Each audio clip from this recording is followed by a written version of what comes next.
የልብ ወዳጄን የግል ገመና እድሜ ልኬን አላወጣም። በቃ መሳሪያ ቢደገንብኝ እንኳን ግደሉኝ እንጂ ሰማንያው ሳይወጣ ትንፍሽ አልልም። ይህንን እጅግ የሚረብሽና ስሜት የሚነካ ቃል የተናገረው የቅርብ ጓደኛው አስናቀ ንጉሴ ነው። ለመሆኑ በአርቲስት ነፃነት ዙሪያ ያልተሰማ ምን ሚስጥር አለ? አስናቀስ ለምንድን ነው እንዲህ ሊቻለው? ዛሬ በሰበዝ ቲዩብ ይህን እውነታ በዝርዝር እንመለከታለን። እስከ መጨረሻው አብራችሁኝ ቆዩ። አርቲስት ነፃነት ንጉሴ በኢትዮጵያ የጥበብ ዓለም ውስጥ ትልቅ አሻራ ጥሎ ያለፈ ከዋክብት አንዱ መሆኑ ይታወቃል። ነገር ግን ከሞቱ በኋላ የተለያዩ ወሬዎችና መላምቶች ሲናፈሱ ቆይተዋል። የቅርብ ጓደኛው አስናቀ ንጉሴ ግን የጓደኝነት ትርጉም በተግባር እያሳየ ነው። አስናቀ ሲናገር ስሙ ገመና ነው። አስናቀ ሲናገር ሰው ገመና ነው። ያ ገመና ደግሞ አብሮ ይቀበራል። እኔና ነፃነት ከጓደኝነትን በላይ ወንድማማቾች ነበርን ይላል። ይህ ንግግር የሚያሳየው አስናቀ ሰማንያው ሳይወጣ ትንፍሽ አልልም ማለቱ ምናልባትም ከቀብር በኋላ የሚወጡ መረጃዎች መኖራቸውን ወይስ ዝምታን ለመቀጠል መወሰኑ። ተመልካቾቻችን እናንተ በዚህ ዙሪያ ምን ትላላችሁ? ጓደኛ የጓደኛውን ገመና እስከ መቃብር መያዝ አለበት ወይስ እውነታውን ለሕዝብ ማሳወቅ አለበት?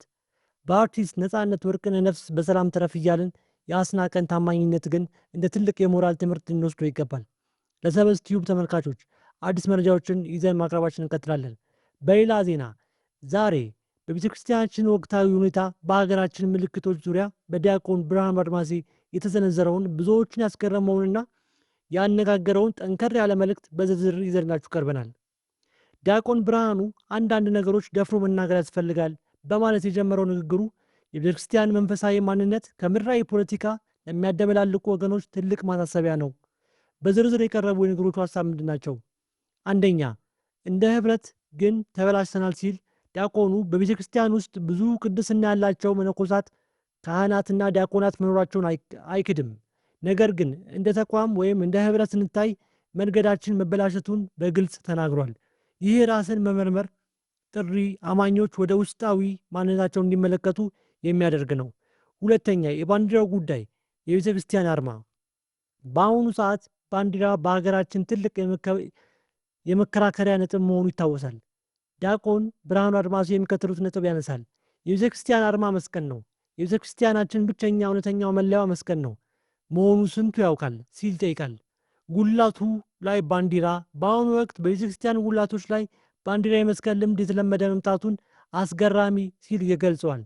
ቤተ ክርስቲያን ልትጎናጸፈው የሚገባ ጸጋ መንፈስ ቅዱስን እንጂ ምድራዊ ጨርቅ አለመሆኑን ያሳስባል። ሶስተኛ፣ በቤተ ክርስቲያን የፖለቲካ ሜዳ አይደለችም። የፖለቲካ መበሻሸቂያን ከቤተ ክርስቲያን መውጣት አለብን የሚለው ንግግሩ አማኞች ቤተ ክርስቲያን ለፖለቲካ አጀንዳ ማስፈጸሚያነት እንዳይጠቀሙባት ያስጠነቅቃል። ቤተ ክርስቲያን የክርስቶስ ሕግ የሚፈጸምባት እንጂ የፖለቲካ ሽኩቻ የሚካሄድባት ቦታ መሆን እንደሌለባት ይሞግታል። አራተኛ፣ ቤተ ክርስቲያን የኢትዮጵያውያን አይደለችም። ይህ ነጥብ ምናልባትም የንግግሩ እጅግ አነጋጋሪው ክፍል ነው። ዲያቆኑ ሲያስረዳ ቤተ መቅደስ በሜሮን ከተቀባ በኋላ የእግዚአብሔር እንጂ የሰው ንብረት አይደለም። ቤተ ክርስቲያን ኢትዮጵያ ውስጥ ትገኝ እንጂ የኢትዮጵያን ብቻ አይደለችም። በውስጡ ያለውን እምነትና ስርዓት ጠብቃ ለዓለም ሁሉ የምትተርፍ መንፈሳዊ ተቋም ናት ሲል አንስቷል። አምስተኛ፣ ጽድቅ የሚገኘው በክርስቶስ እንጂ በዜግነት አይደለም። የሚያጸድቀን ኢትዮጵያዊነታችን ሳይሆን ክርስቲያን መሆናችን ነው በማለት የሰማያዊ መንግስት ዜግነት ከምድራዊ ዜግነት እንደሚበልጥና ትኩረታችን ክርስቶስን ማስደሰት ላይ መሆን እንዳለበት አብራርቷል። የእናንተስ አስተያየት ምንድን ነው? ውድ የሰበዝ ቲዩብ ቤተሰቦች ዲያቆን ብርሃኑ አድማሴ ያነሳቸው ነጥቦች እጅግ ጥልቅና ወቅታዊ ናቸው። ቤተክርስቲያን ከፖለቲካ ምልከቶች ሙሉ በሙሉ ራሷን ማግለል አለባት ትላላችሁ ወይስ የሀገርና ሃይማኖት የማይነጣጠሉ በመሆናቸው ባንዲራው በቤተክርስቲያን መውለብለቡን ትደግፋላችሁ? ሀሳባችሁን በኮሜንት መስጫው ላይ በሰፊው ያጋሩን። ቪዲዮውን ላይክ በማድረግ ለሌሎችም ሼር በማድረግ እውነታውን ለብዙዎች እንዲደርስ የበኩሎትን ይወጡ። የሰበዝ ቲዩብ ቻናልም ሰብስክራይብ በማድረግ ቤተሰብ ይሁኑ። በሌላ ሰበር ዜና የእስራኤል አየር ኃይል የኢራን ዋና ከተማ ቴሄራንን በተከታታይ ጥቃት መሰንዘር ጀምሯል። ሰላም ውድ ቤተሰቦቻችን፣ ዛሬ ዓለምን ያነጋገር ያለው አንድ እጅግ አስደንጋጭና ትኩስ ዜና ይዘንላችሁ ቀርበናል። በመካከለኛው ምስራቅ ያለው ውጥረት ወደ ለየለት ጦርነት እያመራ ይመስላል።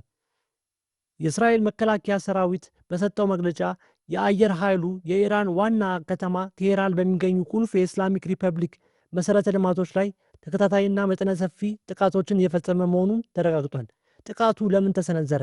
የእስራኤል ምክንያት። እንደ እስራኤል መከላከያ ሰራዊት ገለጻ ይህ ጥቃት የአጸፋ እርምጃ ነው። ምክንያቶቹም ኢራን በደቡባዊ እስራኤል ላይ በፈጸመችው የሚሳኤል ጥቃት ከ100 በላይ ሰዎች ማቁሰሏን ተከትሎ የተወሰደ እርምጃ መሆኑን መግለጫው ያብራራል። በሌላ በኩል የሄዝቦላ የድሮኖች ጥቃት ውጥረቱ በቴህራን ብቻ አልተገደበም። በሰሜናዊ እስራኤል በኩልም ሌላ ጦርነት ግንባር ተከፍቷል። የማስጠንቀቂያ ሳይረኖች በዛሬው ዕለት በምዕራባዊ ገሊላ አካባቢ የድሮን ሰርጎ ገብ ጥቃት ስጋትን የሚያመላክቱ የማስጠንቀቂያ ሳይረኖች ሲጮሁ ውለዋል።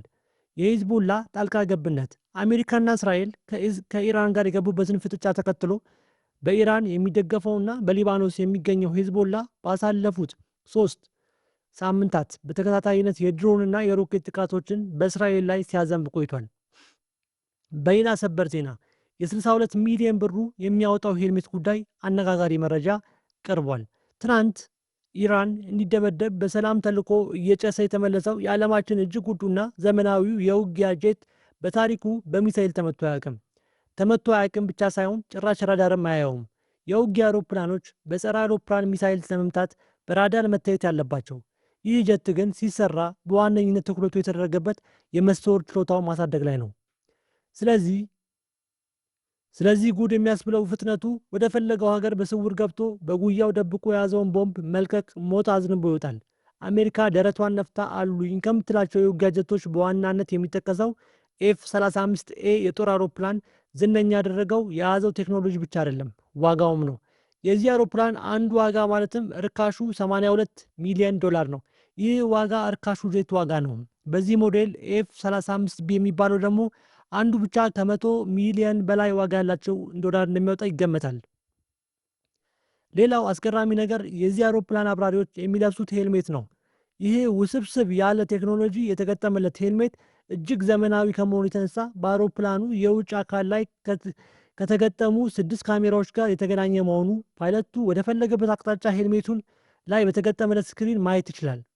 ይህ በሰውየው የአይን ሌንስ እንቅስቃሴ የሚሰራና ከ8 ሚሊዮን በላይ የሶፍትዌር ኮድ በውስጡ የያዘው የዘመናችን የረቀቀ ሄልሜት ዋጋው ሌላው የሚያስገርም ጉዳይ ነው። አሜሪካ የዚህን F-35 የኤ አብራሪዎች ሄልሜት ለመስራት የአንዱ ዋጋ ብቻ $400,000 ወይም 65 ሚሊዮን የኢትዮጵያ ብር እንደሚወጣ ተነግሯል። ይህ ሄልሜት ብቻ አይደለም። ለአንዱ ሄልሜት ይህ ገንዘብ ወደ ኢራን ስናመጣው ደግሞ ሰሞኑን እየተካሄደ ባለው የኢራን የአሜሪካ ጦርነት ላይ ኢራን የተጠቀመቻቸው ካሉት ሻሂድ 136 ዘመናዊ ድሮኖች ለመገንባት ከምታወጣው ወጪ ለአንዱ ድሮን $20,000 ብቻ ነው። በሌላ ቋንቋ ኢራን በዚህ ሄልሜት ዋጋ ብዛታቸው 20 ሚሊዮን ሻሂድ ድሮኖችን ታመርትበታለች ማለት ነው። F-35A ማለት ይህ ነው። ከ80 ሚሊዮን ዶላር በላይ ዋጋ ያለው ሄልሜቱ ብቻ ስንትና ስንት ድሮኖች መስራት የሚችል ብር የተሰራው እስከዛሬ በጦርነት ላይ ፍጹም ተመቶ ወድቆ የማያውቅ የውጊያ አውሮፕላን ነው። ይህንን ነው እንግዲህ ኢራኖች ትናንትና መቱት። እንዴት ከተባለ መቼስ በአስማት አይሆንም።